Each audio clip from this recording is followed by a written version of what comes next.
Conservative. Constitutional. It's the Andrew Cooperrider Show, keeping you informed on what's going on right here in Kentucky. And welcome, everybody, to another amazing day right here on the Andrew Cooperrider Show, Kentucky's number one source for conservative politics, a show that focuses only on Kentucky issues coming from a constitutional and conservative viewpoint. Of course, I'm your host, Andrew Cooperrider, and today we'll be digging into a couple of different bills. We'll be revisiting some of the floor debate on Senate Bill 6, the DEI bill, just because I played a lot of it yesterday, but man, there was a few good parts that I got to make sure I show you. But before we dig into that, we'll be going over a few different bills because we had an interesting occurrence, a rare occurrence happen in our legislature last week, and that is for bills to fail. Bills to fail in a committee. That is next to unheard of. You know, normally when bills are coming forward into a committee, when the chair's calling it, they're not calling a bill forward that they know is going to fail. Now, perhaps maybe they've made some deal or, you know, the public's really calling for a bill, and so they'll try to put it into the committee where they can most afford to kill it in. You know, a lot of times the House will send it over to the Senate to kill it if it's a bill the public really wants. And a big part of the reason why they do that is because in the House, they run for election every 2 years. In the Senate, they run for re-election every 4 years. And so they're a lot more able to go ahead and handle the flack they may get from killing a bill, because it may be 3 years or 4 years until their next election, compared to over in the House, it could be a year or 2 years that year. And so a lot of times you'll end up with bills in the Senate. So bills do die in the Senate more often, but I don't think these bills were meant to fail. However, House Bill 255 failed in committee initially. Then there was an emergency meeting of the same committee the next day where it passed. Then House Bill 367 also failed in the Committee on Economic Development, Tourism, and Labor. Both those bills were in that committee. And as I said, extremely rare. You know, normally the votes are counted. They know it's going to pass before they call it. So it's certainly a news item I want to cover, and especially because when we go into what these two bills do, and we'll start off with House Bill 255. So what the bill did, or does, because of obviously is recalled and then passed, it brings child labor laws generally into standard with the federal government. There's a few things such as what's classified as a hazardous workplace that's left off from the state that the federal government says is hazardous, but it deals with child labor laws. And when we're looking at what the bill overall kind of does and why liberals and of course the labor department's against it, is because it removes the GPA requirement that was in there before. There's a GPA requirement, I believe, of a 2.0 or 2.5. And you know, the bill sponsor, Representative Pratt, did bring up a good point that you can play sports at like a 0.6 GPA. He brought up a good point that there's no limitation other than football, which apparently has 5 hours a day limitation. There's no limitation on sports of how long you can practice, how long you can do those things, how late you can do those things in Kentucky law. But there is when it comes to work and labor. And so what this did was it pared back a lot of those laws to being at the federal level, and some are actually below the federal level. Now, what happens when a law in Kentucky, a labor law, falls below that of the federal level? Well, it simply means that the state government can no longer enforce them, that it would fall to the federal government to enforce those laws. So, for an example, when it comes to hazardous workplaces, there was a few that were not listed in the bill. An example of this, which is funny because obviously Pratt owns a landscaping company, was operating a mower. So under state law now, a 16-year-old, 17-year-old could operate a mower, but under federal law, they still couldn't.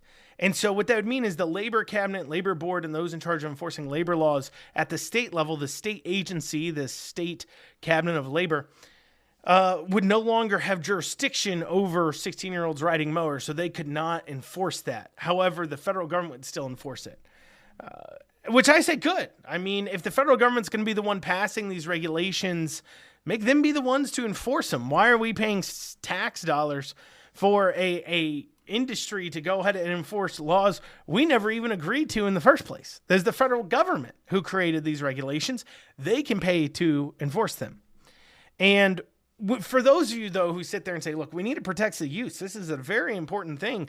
I don't like this bill because, the youth working too much. I mean, keep in mind what the current regulations are. You can't work past certain times. You can't do certain jobs. And I'll give you some examples of these jobs and give them to you. But I think what is really, I guess, important and clear is that our labor laws on kids stretch way too far. And I know this because in Kentucky, under current labor law, the job I did back in high school would be against the law. The job many people did would be against the law. So why did the people who voted, who spoke out and said no on this bill, why did they say no? What was their issues here? Well, let's hear from some of the committee members who originally voted no. Keep in mind, this bill was recalled into committee, did end up passing to 255. But let's hear what their issues were when they were voting the first time around. Senator Mills. Explain my vote. Please proceed. Okay, I'm going to vote yes today, and I am encouraged by the testimony that both sides have been working on this bill, and looks like they're continuing to think down the field and work with each other. So I vote yes. Thank you.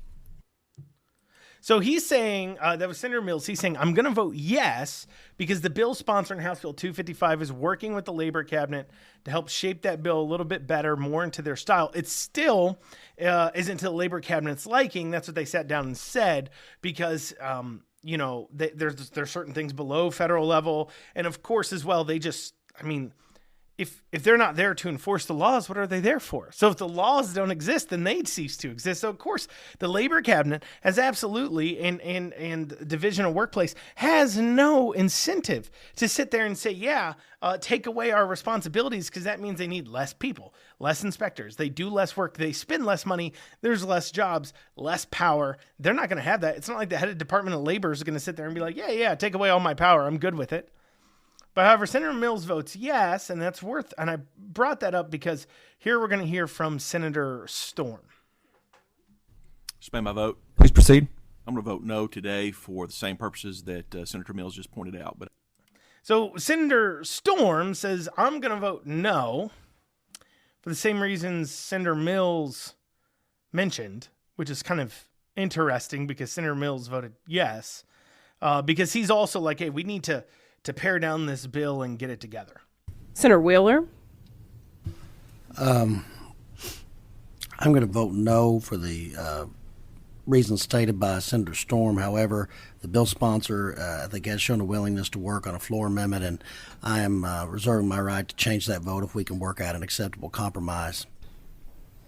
Now, I'm going to give you a little hint. Storm and Wheeler did not change their vote when it came back around. The 255 did pass the committee the next day, mainly because Wilson changed his vote. Senator Wilson will play what he had to say after he voted there to kind of clear up why he changed his vote. But he changed his vote, so that kind of revitalized it. But Wheeler and Storm still voted no the next day, and they were always going to vote no. And the same reason why they voted no on 255 is the same reason why they voted no on House Bill 367 as well in the same committee, which we'll be going over too after this break. We're coming up on a break. But the reason why they voted no against it is a dirty little secret. You see, especially the Eastern Kentucky Republicans, where both Storm and Wheeler are from, they're just the Democrats of the 90s and 2000s that changed over to an R.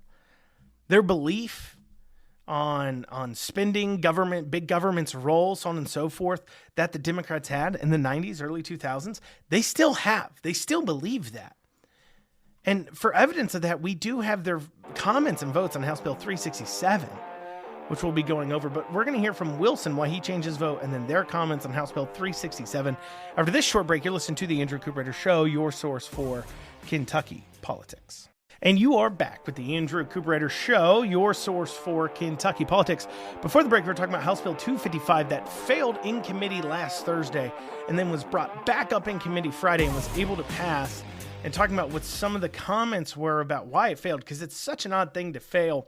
But one of the reasons why it failed and why it was able to be brought up and pass, and what the bill, House Bill 255, does is it loosens our child labor laws. And that's important to know, that it loosens our child labor laws, because we're about to hear a comment from Senator Wilson where I guess he just didn't read it or doesn't pay attention to the media. I mean, I even knew that this bill loosened labor laws, but based upon his comments, he was completely confused. So here we go.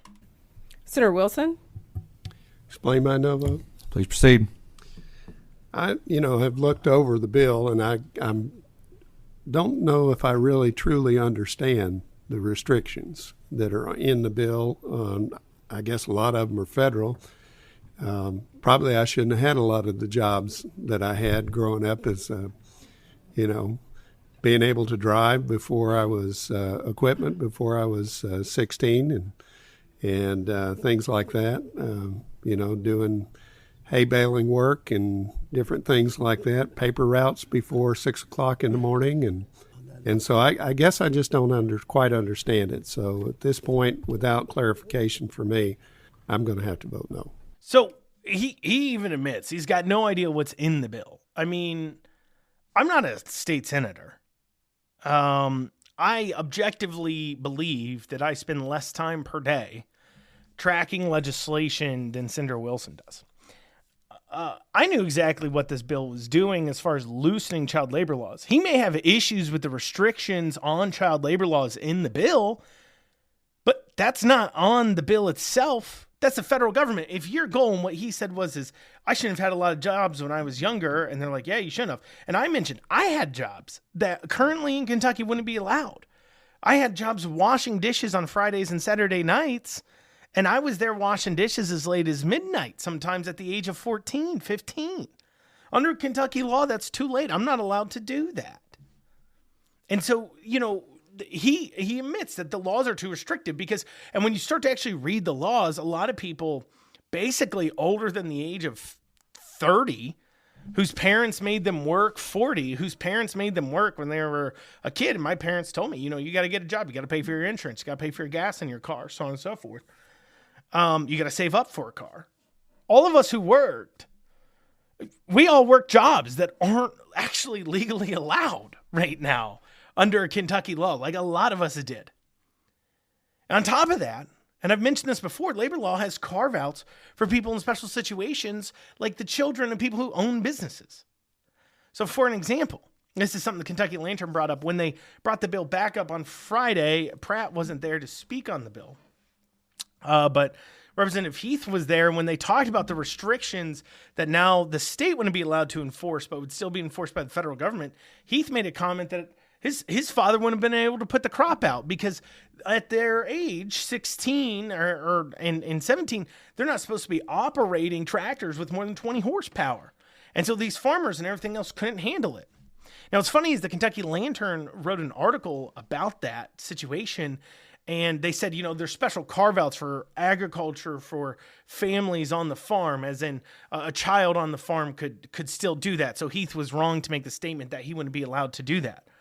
But the very fact that he would have been allowed, he's allowed to do it, or his child on the farm, or his child's child, he's old, would be allowed to throw their kid up on a tractor and work the farm, but they can't hire a kid down the street, their friend, to go do the same thing, points to what the problem is with the law. I mean, according to current federal law, even, if let's say your neighbor, it is against the law for 14, 15-year-olds to load or unload vehicles, to be paid to load or unload vehicles, because it's somehow dangerous to them. Now, I don't know about you, but I'd say a 15-year-old boy is probably stronger than my wife, I would guess. And if I was choosing who to help me unload a vehicle with, and I had the choice between my wife and a 15-year-old boy, especially one that's athletic, I'm choosing that 15-year-old boy. He's probably stronger than her. But under this law, if your neighbor paid your 14-year-old $20 to help her unload her car, let's say it's an old lady helping her unload her car, that's kind of technically illegal based upon current labor law. That's what it says. And yet, despite this and the loosening of that, Wheeler and Storm voted no on it. And I want to point that out because when you know the history of Kentucky politics, when you know that the Blue Dog Democrats just became Blue Republicans, you know, they're maybe slightly socially more conservative than Democrats, and that's about their only difference when it comes down to it. They are more America first, too, I guess you'd say, or more, you know, about protecting America's interests for the workers. But when it comes to their belief on things like welfare programs and those types of things, it's still the same as a Democrat. They're not conservative in any matter. They don't believe in a meritocracy. They don't believe in the concept of a person being accountable for their successes and failures on their own and having the liberty to succeed. And as evidence of this, we can look at their votes on 367, which failed in Senate committee. Now, for those of you who don't remember, House Bill 367 passed the House. I covered it on this show. If you want to go back, you can head over to theandrewshow.com and check out my catalog of shows there on any podcast listening platform. And you go back to the episode labeled Democrats Fight Needed Welfare Reform. And it talks about this bill. And what it was dealing with SNAP, the food stamp side of things. And right now there's federal regulations that set food stamps. So after deductions, you can make 130% of poverty level. There's an asset test. You can't have more than, like, depending on your situation, $2,000 to $4,000-ish of money in the bank or assets. You can't. There's a work requirement if you're able-bodied. You know, there's just all kinds of different rules on it. And what Kentucky was doing, and this largely started in COVID, has been offering food stamps benefits instead of at 130% after deductions of poverty up to 200% of poverty. Which, I mean, keep in mind, for like a single person, just put this in perspective, is like $30K a year after deductions, and you can deduct things like rent, mortgage, utilities. And so you're talking that's more like $40K-ish a year. So a single person making $35-40K-ish a year, a single person qualifies for food stamps in Kentucky right now, as long as they have less than a couple of grand. Well, not even that, because they've waived also the asset test. So you could, as long as you're making less than that 40 grand, and as long as you are, that's it. That's the only requirement. You can not work too. So if you're just not working in Kentucky, you could literally have boats, houses, you know, $1 million in the bank. But if you're just not working, you're not earning an income. Right now in Kentucky, you technically can qualify for food stamps. That was the bill was trying to fix. And everybody threw a fit about it. It passed the House, but in the Senate, where good bills go to die, because it's full of these blue dog Republicans like Wheeler, they pared down the bill even farther. And all that was left in the bill was literally the work requirement. As evidence of this, we're going to hear from the bill's sponsor talking about this bill. Let's take a listen. Thank you, Mr. Chairman. My name is Wade Williams, State Representative for the 4th District. And like you all are aware, we brought this before you last week in discussion only. And a lot of things, I took a lot of input from individuals from this committee. I took specifically Senator Wheeler's suggestion to meet with the Cabinet Secretary. I did. We came up with some ideas that it were a little too big to fit into this bill. So I have completely carved that section of the bill out that has to do with assets, broad-based categorical eligibility, income limits, all those things. So 367 today is a much narrower bill. When I was last here, it only focuses on the work requirements for able-bodied adults without dependents. As evidence from the bill's sponsor there, what that bill now does, so they took out the 200% poverty limitation, took that out, so you still qualify at 200%. They took out the asset test. So before they were bringing back the federal regulations of the asset test, got rid of that so you can still have 3 houses, 6 boats, and as long as your income level's at the right level, you can qualify for food stamps. You can have $1 million in the bank and qualify for food stamps still. So that was taken out. 200% was kept in. So you could still be a single person making, 35, 40K a year getting welfare. Not a single kid.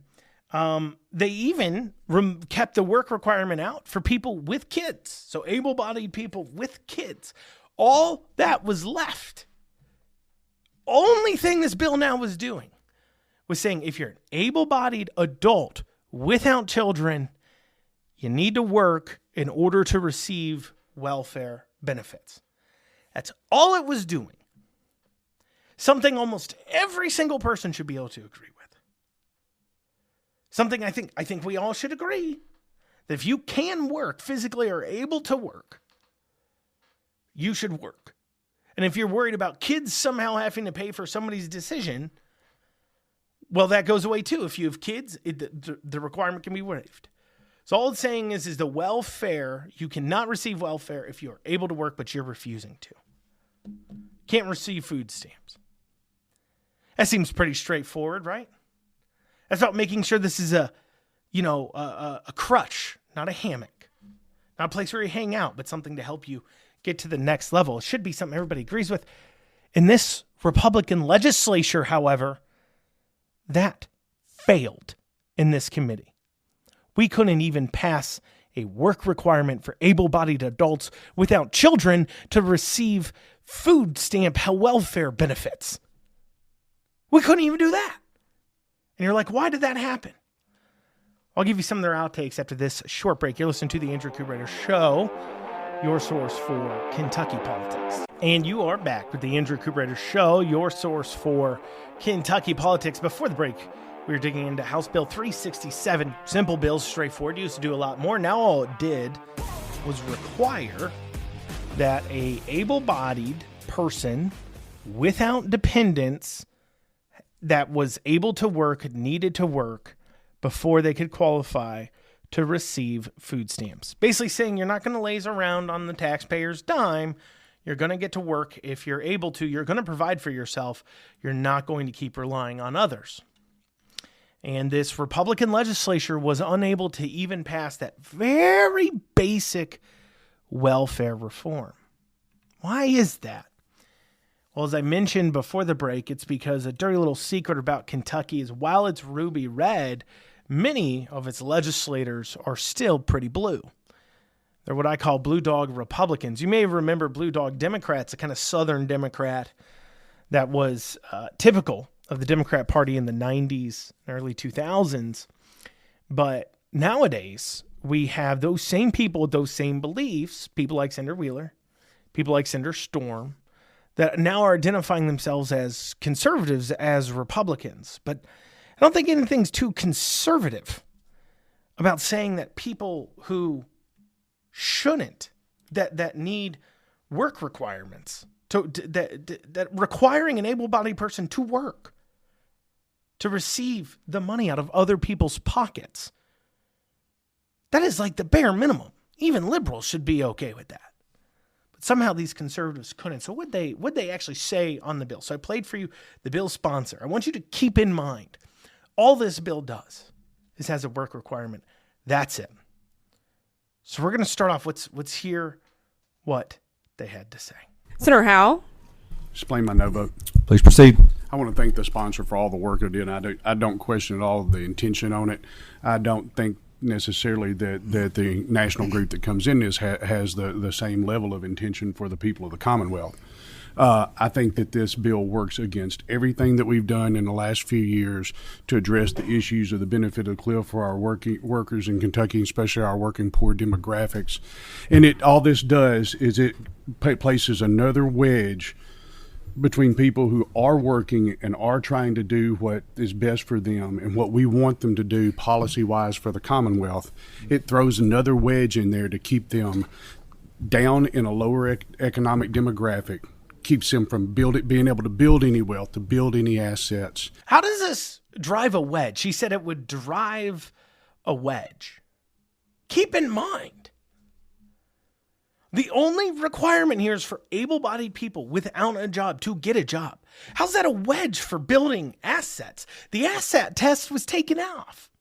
If you want to make the argument, and if there's anything I didn't like that the bill was doing was the asset test, because, it's only a few $1,000s. And if you do want people to move out of poverty and into being able to stand on their own 2 feet, doing things like buying a car, those types of things are important steps. And if you're not allowed to save more than a couple $1,000s before you get kicked off your benefits, you're not going to be very able to, save for a car. But that's not in the bill.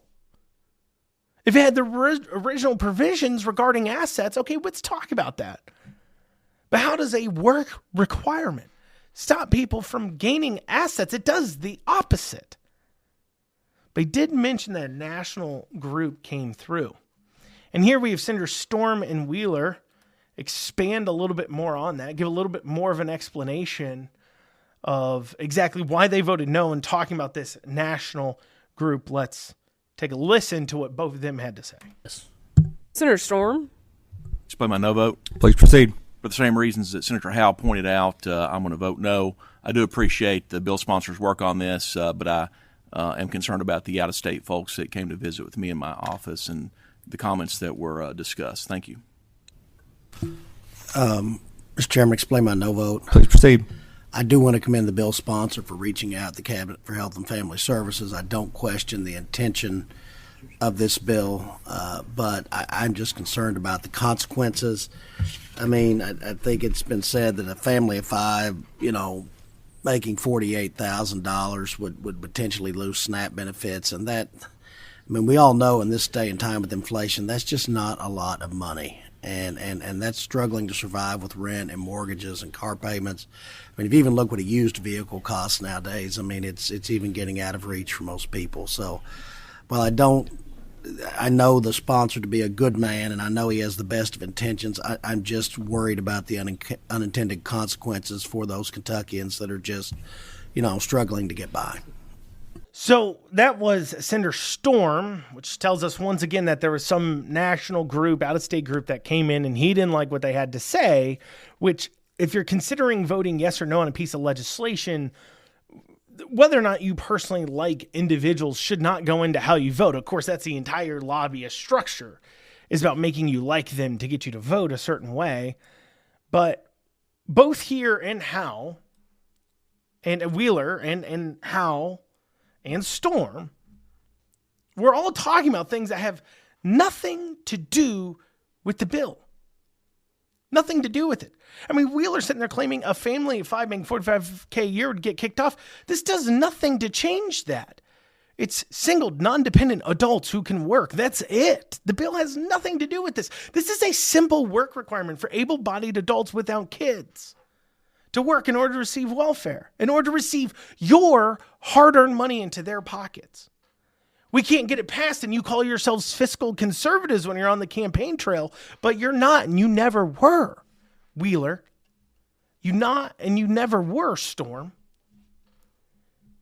Somebody has to pay for this, and it's us, the taxpayers, us, the hardworking families. There is nothing kind about stealing money out of our pockets and taxing us into poverty in order to pay for able-bodied people to sit at home. That's evil. That's the wrong thing to do. There's nothing noble about that. You all are just the tax and spend Democrats of yesteryear that laid the basis for the fiscal downfall that America is currently experiencing. This belief, these old Democrats that bought into the belief that we can steal from others and give it to someone else. And then if we wrap that up in the bow of helping others, it's somehow a good thing. But it isn't your money, senators. Let me ask you, Wheeler, Howe, Storm. What if you had to pay every dime? What if you all had to pay $300 a month to some able-bodied 30-year-old guy that just refuses to work so they could lay around the house? And if you didn't pay them, if you didn't give them their $300, men with guns would come and either seize your property or throw you in jail for failing to do so. What if you had to pay for 2 or 3 or 4 people? How long do you think it would take for them to change the law at that point? It happened real often and real quick. You see, it's real easy to play games with others people's money, isn't it? Stop pretending to be some high and mighty good person. You're nothing but a common thief, senators. You steal from hardworking families and believe in giving it to lazy people without kids, people who can work but are refusing to. You say that's wrong. You know, we don't have to wonder why the workforce participation rate is so low in Kentucky when you have people like these senators, these so-called Republicans, so-called conservatives, who can't even find the gumption to enforce a work requirement on able-bodied adults without kids. No wonder why our country is going down the tubes. No wonder why our debt payments are going to bankrupt us. We have nothing but tax and spend politicians that hate the hardworking family, that hate you people who take responsibility for your lives. They hate you. They want to take everything from you. They want to tax you into poverty so they can give it to people who lay around all day and refuse to do anything. That's what they believe in. It's not conservative. It's communism. And if they had any kind of honesty about them, they would remove the R's from next to their names, or at least they would make it clear that they're not fiscally conservative, but there's no honor left amongst them because there is no honor amongst thieves. Hard-learned lesson. Coming up after this, we'll be digging into Senate Bill 6 again, talk on the floor. There's one floor speech in particular from House Representative Pamela Stevenson I want to make sure we hit upon because, quite frankly, it's ridiculous and it's gone, Kentucky viral a bit, so I want to make sure we hit upon that. We'll have all that and more here on the Andrew Cooperrider Show. We'll see you back here in a few short minutes. And you're back with the Andrew Cooperrider Show. Of course, I'm your host, Andrew Cooperrider. Yesterday, we spent a lot of time on Senate Bill 6. Senate Bill 6, of course, is getting rid of the DEI initiatives on our public universities. These include things like offering scholarship opportunities, admission opportunities, housing opportunities, basically categorizing kids based on things like race or gender solely based upon those things. Housing, of course, you can do it based upon gender, but you can't, only bring in people because of their race or change the standards because of somebody's race or offer them a scholarship simply because of their race or gender. You have to treat every single student exactly equally. It also bans colleges and universities from requiring any kind of DEI trainings, diversity, equity, and inclusion. For those of you who aren't aware, this is a push, as we've seen from people of the left here in this country, across the world, to essentially say that white people are no good, very awful, that diversity means we need a whole lot of minorities and women and LGBTQ people, and if you don't have enough of those, it's because you're no good, very bad, and racist. And if it just so happens you have more white males at your company than anything else, well, that just means you're no good, horrible, and racist. And it's only because of a white patriarchy that white males, specifically white males, but white people too, that all these systems have been built up and it only benefits them. And there's no way that held to the same standard a person of a different race or gender or what have you, sexuality could ever succeed, which of course should be offensive to those people. And the way this manifests itself is things like, in order to get into this university, and if you're white, you have to have an ACT that's, a 32 maybe. And if you're a minority, you can now get into this university with the same exact extracurriculars, same exact everything else with a maybe a 23 ACT or 24 ACT. Like, that's racist. Everybody should be held to the same standard regardless of their skin color. That's pretty straightforward and simple. But it also stops them from teaching ideas as factual. Things like that there's a patriarchy and that critical race theory is fact and that the entire country is built upon white men and it's systematically against anybody who's not a white straight male as a fact. You can still say those things, but it has to be clear that it's up for a debate and you have to allow debate on it. You have to allow a viewpoint diversity on campus, not a appearance diversity. And so Pamela Stevenson, House Rep, she had a floor speech on this that she posted a part of it to Twitter. And it's unfortunate this is what our culture's become. We're just yelling about something nonsensically is considered brave and strong. That she cut out a portion. I'll tell you what portion she cut out when we get to it. And post that online and says, look at me, I'm brave and strong, even though She's literally, it's the victim mentality. This is exactly what the DEI mentality is. This victim mentality that everybody's out to get her, she has. And that is the same thing that these people who believe in DEI have. They believe everybody's out to get you. But let's listen to how she starts off her floor speech. This legislation requires that all the universities respond and comply by 30 June 2024. What's the rush to dismantle a service that's primarily trying to build a more diverse, equitable, and inclusive Kentucky? In 2.5 months, you want to dismantle something that's been happening for years. Lady from Shelby. The urgency is that what is being prohibited is unconstitutional conduct. It should stop. She asked, what was the hurry with dismantling DEI? To this diversity, equity, inclusion, to build more of that on campus. And it's weird that when we talk about DEI programs, we're talking about minorities and women and LGBTQ people being more inclusive on campus, people with disabilities for them. But what's really fascinating, I went over this yesterday, when we actually look at the data, it's white males, straight males specifically, so it's white straight males that are drastically underrepresented on campus. White straight males make up a very large amount of our population, obviously. But women, especially grad school too. On UK's campus, it's 60% women in undergrad, 66% women in grad school. So already that's down there. Minorities are showing up at a percentage rate that's 2 or 3 percentage points greater, per capita than their actual percentage of Kentucky is. White's only around 76, while white Kentucky is 86%. So that's 10% lower. So men are all 10% lower than they should be. White people, 10% lower, and LGBTQ, massive percentage difference. They're only 7% make up the general population, while 20% are making up colleges and universities. So if you're actually talking about being inclusive and diverse on campus, it's white straight males that are undershowing their percentages. There's no real definition of what it means to be diverse because, of course, they don't want to tell you that because they're just racist. But what's funny here, so she asked, why are you trying to dismantle these DEI departments? And Representative Decker, the bill's carrier in the House, simply responded with, because these are unconstitutional actions that need to be stopped because of what they're doing is unconstitutional. Now, you would think that Stevenson here, she asked that question, she got an answer.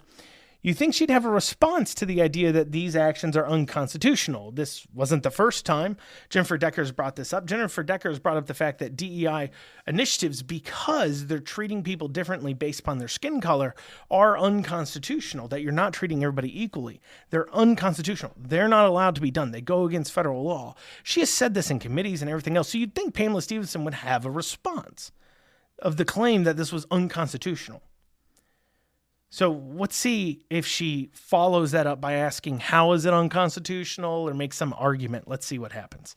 Now, if an institution goes too far, because we've seen the headlines already that DEI is up for elimination. If an institution goes too far and uses this bill as a basis to harm people, deny people their rights, are there any guardrails in this bill to pull them back?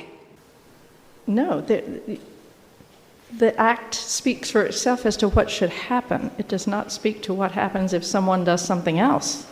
You would think she would then follow up arguing the point of constitutionality, but she didn't. Instead, she brought up something else that literally didn't even make sense, where if somebody goes too far and violates somebody's constitutional rights or their rights, does this have guardrails in place?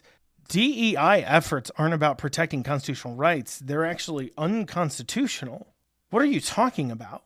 What world do you live in?